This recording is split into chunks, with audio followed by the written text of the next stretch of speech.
দেশের পাবলিক বিশ্ববিদ্যালয়ের শীর্ষ প্রশাসনে চলছে বড় ধরনের পরিবর্তন। গত ৩ মাসে ৩০টি বিশ্ববিদ্যালয়ে বদল হয়েছে উপাচার্য।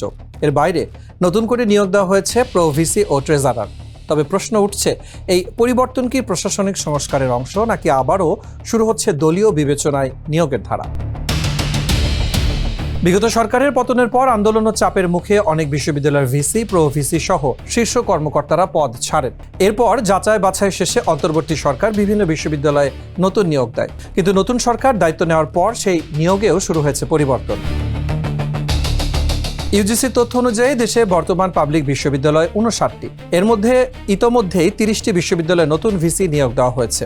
পাশাপাশি 13টির বেশি বিশ্ববিদ্যালয়ে প্রো ভিসি ও কয়েকটি ট্রেজারার পদেও এসেছে নতুন মুখ।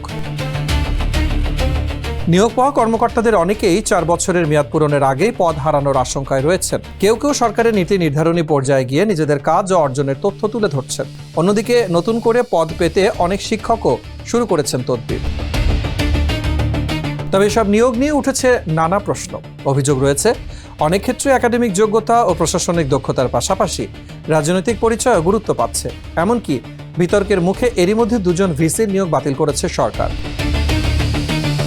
শিক্ষাবিদদের মতে, বিশ্ববিদ্যালয়ের মতো গুরুত্বপূর্ণ প্রতিষ্ঠানে ঘন ঘন নেতৃত্বের পরিবর্তন শিক্ষা ও প্রশাসনিক কার্যক্রমে স্থবিরতা তৈরি করতে পারে। ভিসি, প্রো ভিসি ও ট্রেজারার নিয়োগে প্রয়োজন স্বচ্ছতা, জবাবদিহি এবং যোগ্যতার ভিত্তিতে সিদ্ধান্ত।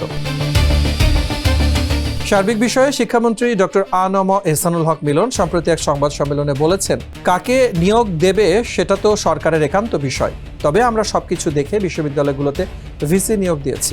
বিএনপি নিউলি ইলেক্টেড গভর্নমেন্ট, তারা জানে কিভাবে বিশ্ববিদ্যালয় শিক্ষা ব্যবস্থা পরিচালনা করতে হবে।